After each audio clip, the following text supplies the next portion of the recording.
Hi, this is Coach Aaron Saft. And Ambrin Saft.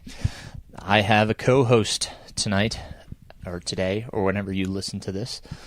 And where are we? We're in Silverton, Colorado. That's right. So we're going to tell you a little bit of a background story of how we got here, but we're also going to talk about a topic that Ambrin and I were talking about earlier today, and that is self-confidence. And so I think some of us, we deal with a lot of lack of self-confidence at times, especially when we face things that are unknown. So that's something that Ambrin and I said we're going to work on moving forward in her season. Ambrin is, of course, my daughter. I've known her for how many years? 13. 13 years. Favorite child. She's my favorite daughter. Stop. So we will talk all about that, but let's give everybody a background story. And How we got here? Yeah, so Oh. let's start with before we left. What happened before we left? The house? Well, I mean, there's a million things that have happened in our lives, but what happened that we had to get something fixed? Oh, before we left, a couple of days before, our transmission went in our Subaru, which was our only way to get here because Keegan needs his car, Mom needs her car, and we couldn't use the Chevy because that thing's 70 years old. Right, 55 Chevy. And I want to apologize to one of my longtime listeners and Patreon supporters, Nate.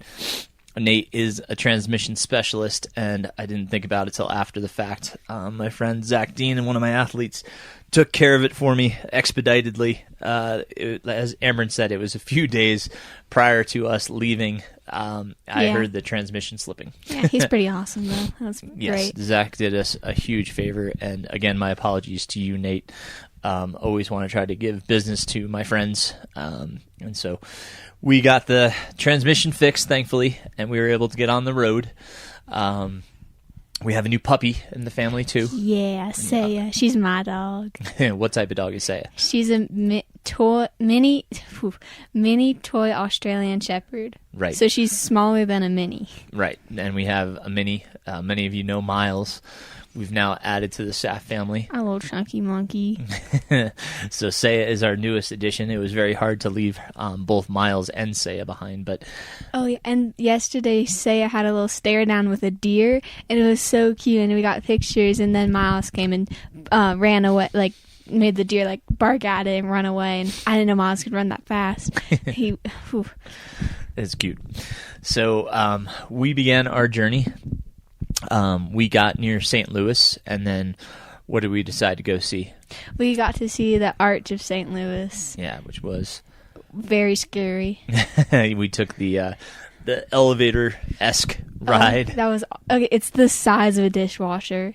It was so scary, and my head kept hitting because I had the smallest seat because I was right next to the door, and it was scary. I didn't like it. It's like a little pod. Yeah, and it kind of it follows the arch. Obviously, it doesn't go straight up, so it kind of clangs and you bang around. Yeah, and Makes you a lot like of tilt. noise. Yep. But it was very interesting experience. It's one of the smallest national parks at 91 acres, and I remember that because I'm a little smart.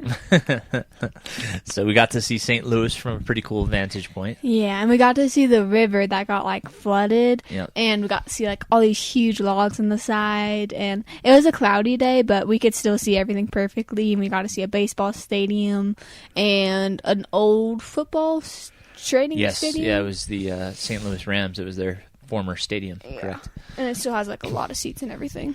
Right. It's pretty cute. Yeah. Pretty cute. So we got a good trip, and then we stopped in Kansas City. Kansas City. Good. Yes, we stopped in Kansas City for the night. We made it good long ways. I think we made it about 13 hours. 13 hours, yeah. 13 hours of driving. We listened to a book, Pants of Perspective, which was a story of a woman that did the long trail in New Zealand. It was a really good story, pretty cool. Anna McNuff, I believe. I'm doing that off memory, so if I messed that up, I apologize. But I can put that in the show notes. It was a pretty good book. We're doing that for the adults I coach. We vote on a book each month and read it, and that was the vote for this month was the Pants of Perspective. I listened to a little bit of it, and it was pretty fun to listen to. She was funny. Yeah, she's very animated, has a very good humor about her. She wasn't very prepared for the trip, but where it comes into play, the Pants of Perspective, she has, do you remember where that came in? I don't know if you were paying attention to that. Oh, like the unicorn chicken thing? Yes, yeah, she had unicorn pants, the unicorn tights, and she would put those on and kind of remember that everything's about perspective and how you see it. And so life can be as fun as you want to make it. Yeah. So that was where the Pants of Perspective came in. But it's a good book. So we listened to that. And then on day 2, when we drove from Kansas City on to, where was our final destination that way? Gunnison, Colorado. Gunnison, Colorado, yes. Gunny. Yep, we drove to Gunny. We listened to 2 books, a classic, Once a Runner, and then the second of that collection, which is again to Carthage, both by John L. Parker. Great books. Those kept us entertained on our drive. And we got to Gunny. We were at 7,500 feet. Mm-hmm. And what did I do at 7,500 feet when we were camping for the first night? I'm guessing ran somewhere. Well, besides that, what happened, unfortunately?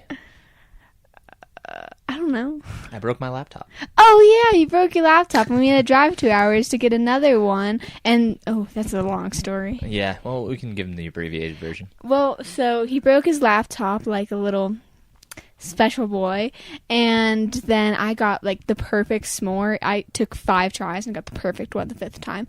And then, so we had to drive to... What's it called? Grand Junction. And it was 2 hours away, and it was beautiful. It was awesome. I love that place. And we got there from like 75 degrees at Gunnison and 96 degrees at Grand Junction. And then on our way back, we got to see the sunset, and it was really pretty. And about 30 minutes away from our campsite, the bridge that we had to take over was closed because apparently it's only open from 6:30 a.m. to 6:30 p.m. So then we had to go back and find a campsite, and we saw a cow, which was really cool. It was a fluffy cow, and they had just big horns. It was awesome. And you see stuff staring at you, and it's scary. And then I had to sleep in the car in a little section, and we did not sleep very well. Pretty sure I fell asleep at like 2 in the morning and woke up at 5 in the morning. Yeah, we weren't too prepared for being able to sleep in the car. We did have an air mattress. Which was... We put the seats down in the Outback, and we used... we used towels as blankets. I don't think he noticed, but we put the mattress in backwards. It's supposed to be the other way, but... Okay. Yeah, just for future references. But it was definitely an experience. So we got up at like 5:50. Well, he did. I was trying to sleep in the back, but I couldn't fall back asleep. So our gas was so low, so we had to go to a gas station. Apparently the gas station wasn't open or something. Yeah, it said it was open online, and it wasn't open when we got there. Nope. So we had to drive. It was like 17 minutes away, and we had to drive back, just go over the bridge because it opened from 6:30 to 6:30, and then we went over, got to the place, and we were all good. And then he couldn't fall back asleep, but I fell asleep for another 4 hours. So I got some nice sleep that night, and I wake up. He spilt my bladder water thing and blames it on me, even though it was my first time ever using it. Blames it on me. What was it full from? You should tell people what we did. Why was your bladder full? Oh, so I hiked a mountain. Yes. That was very tall and cold and 33-mile-per-hour winds, and it was pretty fun. Remember what the name of that one was?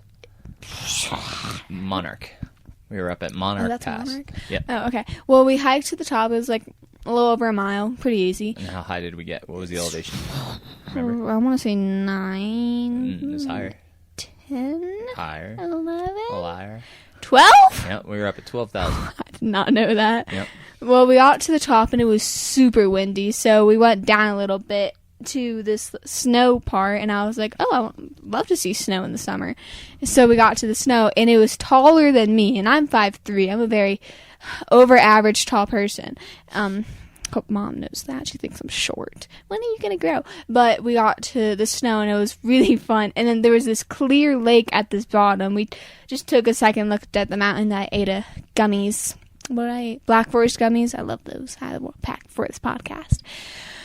We went down there, and it wasn't a trail, so we just like kind of slid down, and there was this like big patch of snow, and we slid down the snow, both of us in shorts, slid down the snow, and it hurt. It was painful, but it was really fun. And then we got to the bottom, and we thought the best idea to get back up because we had to go like down pretty far. The best way to get back up is to just go straight up the rocks. So we had our hiking poles and packs and just went straight up for like, I want to say a quarter of a mile. Probably, it felt like that. It was definitely like half a mile. Yeah. So, and it like I was slipping, grabbing stuff, I couldn't even use my poles anymore. They weren't even helping. But he like got up there. He's like, "Here's the top." I'm like halfway there. This is great. And we got back up, all good. Really tempted to push him back down. We got it was cold. I just wanted to be at the bottom, so we took the gondola back down.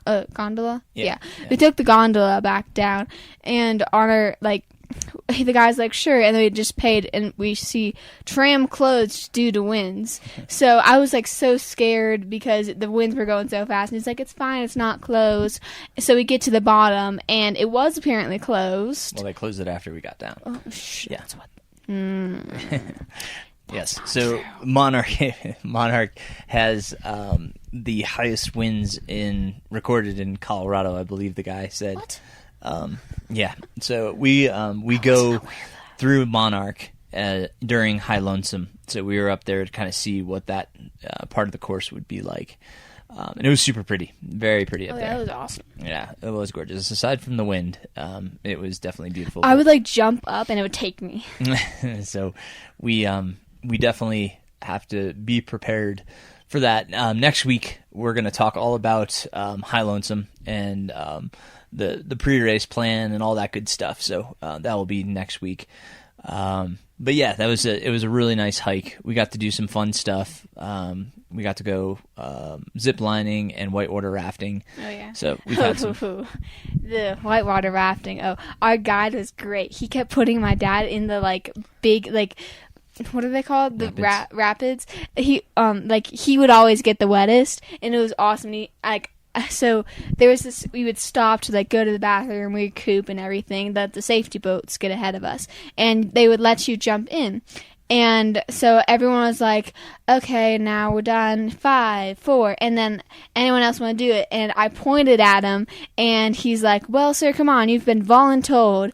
And so he jumped in, and he had that long sleeve on that when you get wet it gets colder, and the water was 40 something, 46. Yep.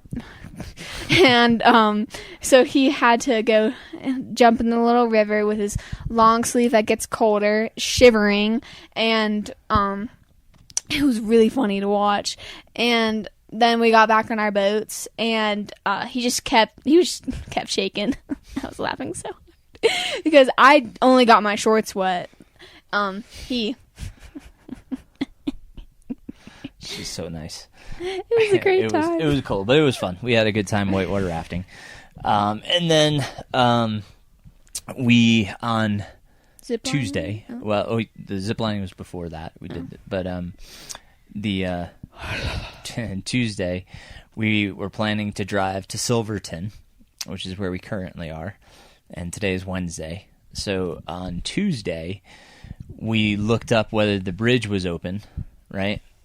The same bridge that we got stuck at. And it was open 6:30, but the day before, it apparently changed hours and made our 2-hour trip into a 5-hour trip, having to go all around with no service, so we couldn't text anyone. I was so lucky. I downloaded, like, I think 12 hours worth of Brooklyn Nine-Nine. Love that show. Highly recommended. And it was not the best time. Well, it was pretty. It was pretty, but I was on my phone the whole time. Yeah. And then, but when we got to Durango and then Durango to here, you didn't even touch your phone.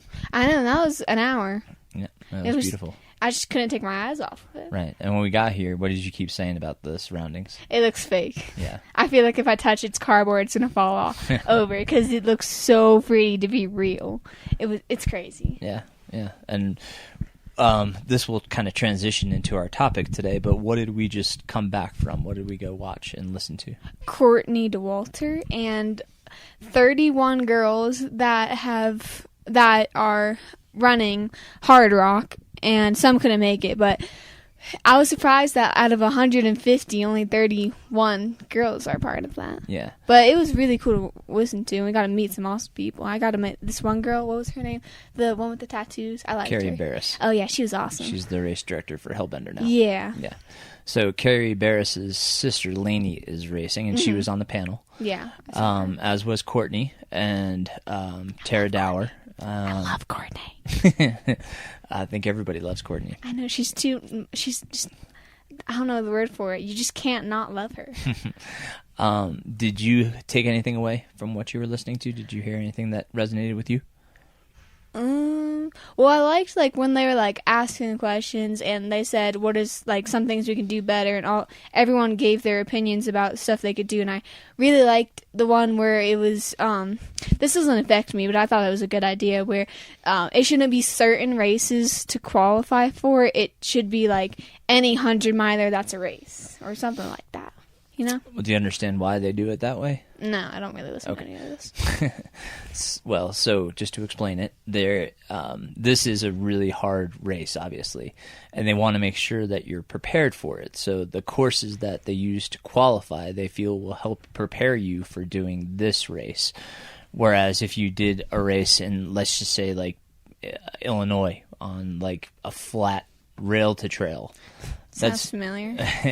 That's not going to be a great qualifier or represent this race extremely well. Makes sense. So, yeah. So they want you to have experience, in the mountains at least, or running mountainous races, so that when you get here, you have some of that experience to know, because they call this a graduate level race because of how much climbing and how high altitude you're at.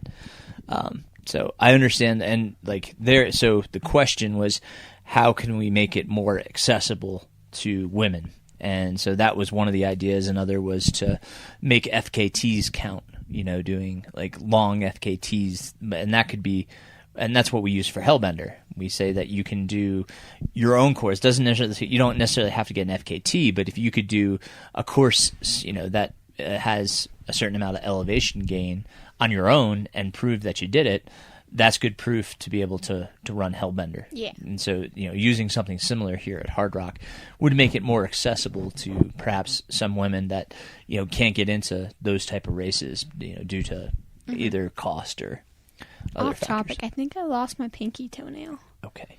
Yeah. We'll find it later. Okay. Glue it back on. Okay. So what we were talking about for our topic for this podcast was self-confidence. Yes, self-confidence. So you and I were discussing that, you were, let's just go back to your season and talk a little bit about your track season. My track season? Yeah, your track season. Okay, so amazing. You focused on which event this track season? At the beginning, I focused on the 1600 and told my coach, I only want to do the 1600. Please don't put me in any other event. I ended up running the 400, 800, 1600, and 4x4. And not what I intended to do, but I was put in the 800 in one of my events, one of my meets, and I was like, I really don't want to do this. And my coach just told me, this could be your event. Like, I see your split times, your 1600. It's amazing. And so I did the 800. I didn't really know how to run it. In the first 100, I was already settled in. So I didn't know what was going on. And then I watched Keegan and a bunch of other athletes run the 800, and I noticed that they didn't settle in until like 150 meters in. So then I took that advice, and I did at the Flat Rock meet. I ended up winning that meet. And I kept doing that, and I kept getting better, and I kept doing workouts to do that, because in middle school, they focus on endurance. High school, they focus on speed. I was doing middle school training, but then I stopped middle school and went into high school training. And then But that was after your regular season. That was after my conference season. Right. I ended up, I focused on the 800. I won conference in the 800. I got 238 in conference, and that was not my PR. And, well, it was at the time. Then I started, when I went to this random meet, I didn't know what was going on. So let's just stop for a second. Okay, well. 2 things. Keegan, for those of you who don't know the name Keegan, that's my son. Keegan. And Keegan is, he's in the high school. I train the high schoolers. Ambrin is at the middle school, and our friend Tara Jordan does a great job coaching the middle school. I love Tara. Tara does Facing Vert podcast, for those of you that have heard that one. She's awesome. And she's a wonderful person, and we love her. And so when Ambrin finished conference, most of the kids finished their season. But everyone finished their season. Okay, except for you. We decided to go to the Music City Invite, which was in Murfreesboro, Tennessee. Yeah. A lot of the high schoolers were racing, and they did have a middle school division. There was 8 people. Yep. But what happened at that race? I PR'd by 4 seconds and broke my school record. Right. And what did you do differently at that race? And what was different about that race? Well, it was my first time running in new shoes that I had never run before, never trained in. My Dragonflies. And another thing, there wasn't a lot of people there. Heat was different. I wasn't in, I was in the shade most of the time. I was more hydrated. I just didn't feel much pressure because I didn't really know what was going on or what to expect, because he signed me up, and didn't tell me until maybe a week before the race. And I wasn't really nervous. I was just kind of happy I got to run a meet. And it wasn't nationals, so I had nothing really to worry about. So I went there. I ran my first 400. I PR'd. So I messed that up. I ran a 72, and I'm not a 400 runner, even though I do it. I ran a 72, and then I was supposed to run 19-second 100s. So I went out fast because the girls who won was crazy fast. I forgot who. She ran a 220. Yeah, whew. And so I was 72, so I was just trying to stay with that pack. There was 3 girls ahead of me that I just couldn't do it. They were so fast. So I tried to stay with them for my first 400, but on the second 400, I just couldn't stay with them. So I ran 72, which would put me a 126, 800. 124. 124. Mm-hmm. 224. 224. And I just heard my dad yell, "Perfect!" And I noticed, wait, that's way too fast. And so I was like, oh, I must be doing what I want to do. But I felt so tired by that last 200, and I just didn't know why. And I sprinted it because I did this one workout that was amazing with 200 sprints. I sprinted in. I had no power left. I had almost given up. But then I saw the clock 50 meters away, and I booked it. I had no idea I was that close to because my whole season I just wanted to get that school record, and I didn't notice how close I was, and I just went for it, and I broke it. That was in 7th grade. I still got another year. I don't know who originally held it. I don't know if it counts because I wasn't running for rugby technically, my middle school. Yeah. And I think what did you learn about that last 200 meters? Because you said you were dead, and then all of a sudden you looked at the clock and were able to sprint. So what does that teach you? That wait 1 second. Whew. I should when you think you have nothing left, you always do. you just gotta dig for it. I have my friend tell that to me, a high schooler who was helping me, Alicia. She just told me that, and I was like, huh. So when I just like, I didn't think I had anything left. I saw that clock, and I was like, oh, I do have something left, and I went for it, and I got it. I would suggest doing that. Right. So why didn't you transfer that to Nationals? What happened at Nationals? What was so different that you made Nationals more tough on yourself? Well, besides the thousands of people watching me, the unhydrated self I was, and the staying in 90-degree heat for 3 days in a row, and for me running at the hottest part of the day, 3 o'clock, besides all that, and running in straight sun, and my name being announced, and for them messing up my numbers, because my heat was 6, but I had a 6 on my hip and a 9 on my chest because I flipped it on accident, like a little smart person I am. And I started up in last place. I didn't have a good start, so I tried to get up there, and it took so much energy out of me to get up there, and I got up like 4 places. And I noticed my 200, I actually did it perfectly. I got 38, which is exactly what I needed. On my second 200, I looked at the clock. It was 118. That's not what I was supposed to get. I was supposed to get one second. It was like one. No, I ran it wrong. And I was supposed to get, it was 38 plus 38. This was 76. I was supposed to get 116. I ran like 118, 120, which I noticed I slowed down on that 200. I wasn't doing good. I tried going faster for my 200, but then I noticed something. I noticed I wasn't going to get it. I kept going. I noticed at the 200, I was a couple seconds behind. I sprinted my 200. I did as much as I could. I dug for it. I was passing people. I was doing great. I finished. I wasn't happy. I finished like 4th to last. Awful, I know. And I got water. Talked to a couple people. Everyone did great, honestly. The girl who won crazy fast. It was really fun when I didn't have to race. But I got so nervous that it showed on my performance that don't get nervous. It doesn't help. Well, you started worrying about things that you couldn't control. That was what we talked about, right? That the weather, we can't control the weather, right? There's nothing we can do about that. And, we make excuses for ourselves, but in reality, it's just we have to accept whatever it is, right? And we did actually think of something. So, if we accidentally put poison in everyone's water, except mine, it could work. Or no, accidentally put 1-inch spike on everyone's spike. They get spike checked, so it'd be perfect. So we're controlling our own variables. That was one thing we talked about. And then we were talking about when it comes to self-confidence, what are things that make us less confident? What were some of the things that we talked about?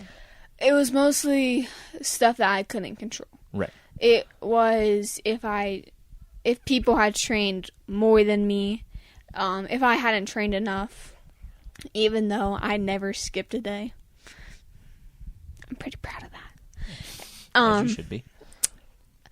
I was scared people were gonna PR. I was scared about how many people were better than me.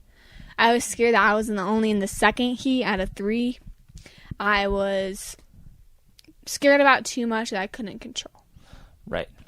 So we decided, well, we need to figure out ways to remind ourselves that, we are who we are, and all we can do is run as hard as we can run, right? And so we talked about forming a mantra. Oh, yeah. So, if you haven't watched the show Ted Lasso, you should watch it. But it was this one, assistant, not the main character or anything. He has this song for his wife's ringtone, and She's Like a Rainbow by the Rolling Stones. And I love that song so much. It's like every time we listen to it, we love it because it reminds us of Ted Lasso, and that's our favorite show. All the way. And There's supposed to be another season, actually. Yes. Yeah. So we're pretty excited. But every time I listen to that song, I'm like, it relaxes me. It helps me. I like it. Right. So we're going to do what? We're going to get a tattoo of... We're not getting a tattoo. We're going to... He doesn't know yet. We're going to get a bracelet. Right. We're going to write we're going to write SLAR, SLAR, for she's like a rainbow. Right. And every time I look at it, I'm going to remind myself of my favorite song, and it's going to calm me down and give me confidence. Right. We're going to control the controllables, right? She's like a rainbow. And we're going to do whatever we can do because we are in control of what we do, not what others do, right? Yeah. That's what we're working on for next year, right? So I was hoping that the women's panel would talk a little bit more. You know, they did talk a little bit about what makes them more confident. Do you remember some of the things they said in the panel? Nope. So they talked about, you know, not being afraid to try something for the first time, like you did nationals. Now you have that experience, and you know you can learn from it, right? You can say, okay, like I can't let all this external noise, right? That's what it is. It's just noise. We can't let all that noise get into our heads, And right? I was a 7th grader, running against these like crazy fast girls. I was pretty much there because I had nothing else to do during the summer. All right, that's not true. You wanted to go. True. You wanted to. You. I asked me did want to sign you go. up. Yes, and I did do a state meet too, and that was actually a really fun track because I got to run at night, and that was awesome. Yes, and you did extremely well there too. You PR'd. Yeah, but we had a little problem there because I finished at I thought I was done at the mile line, not the finish line. Problem there, could have ran faster, but it's okay. It's okay. Well, so yeah, they talked about not being afraid to try different things and get out there because you know Hard Rock is intimidating, right? This race that we're at, I wouldn't know. And we didn't even say why are we here. Why are we here at Hard Rock? What are we doing? We're volunteering at the finish line. We're volunteering at the finish line. We do have one of my runners that is running, Justin. Justin Walker is racing, and so he is from Salida. We met Justin at the run shop. Mm-hmm. Wait, which one's wait? Justin helped us get our shoes. Yeah. That guy? Yep. Oh, he's fun. Yes. So he's racing here. We should see him finish. We'll be we are volunteering at the finish line. Mm-hmm. So we will be at the finish line aid station here for Hard Rock. We're going to be here Saturday night to Sunday morning, so we'll get to see the golden hour, the final finishers and such. So we're excited to be here in Silverton for Hard Rock. We get to stay up all night. Yes, and then we'll get some rest. We're going to leave here on Wednesday, and then we head to Buena Vista.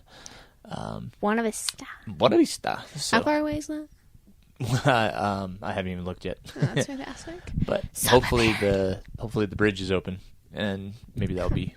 If it's not, pow pow. We did pictures today, old time pictures, and I had like this big rifle pointing right at him. It was very sweet, very endearing. It was awesome. I also had a revolver. It was great. Oh, it's great to have a Psycho. daughter's love. I looked so scary. Oh, but to wrap up our conversation I had here. an awesome hat. Yeah. Yes. It had flowers. What's up? Wrapping up our biggest takeaways from this conversation are that what are we going to do? We are not going to get nervous. We are going to notice that if you get nervous, you really just means it care, and it's not going to really help you. Don't get too nervous. Another thing, we can't control what other people do. You just gotta do you. Run your race. And another thing, I looked really good in those photos. Like, okay. What else? Mantra? Matcha. She's mantra. like a rain, but we're getting a tattoo. Wait. So have a reminder, right, of something that will make you happy and remind you that you are in control of yourself and no one else, right? Yeah. Yes. So we're going to make the bracelets. Come on, man. Yes, we're making bracelets. We don't need tattoos. You're so boring. Oh, stop. But that's what we're working on. We would love to hear other ideas from people. I wanted to ask the women's panel today about things they do to work on their own confidence, but they didn't open it up to to questions. Which is too bad. I really would love to talk to Courtney DeWalter. Yeah, she disappeared quickly after the talk, unfortunately. Yeah, we were one of the last people to leave. That was actually at Nationals. The security left before us. We're always the last ones to leave. But yeah, so it would have been great to hear. So if you guys have any ideas, anything that you've done to work on your own self-confidence, we'd love to hear from you. I'd love to share it with my athletes. So please don't hesitate to reach out about that. We want to thank you guys for listening. Ambrin, I want to thank you for co-hosting this one with me. Yeah, this was my second time ever doing it, and the last time I did it was I was 8. It's 5 years ago. Well, then we'll have to have you back on more frequently. So I appreciate all you contributed tonight, and we will talk to you guys next week as we get ready for High Lonesome next Friday. Woohoo! I'm my favorite child.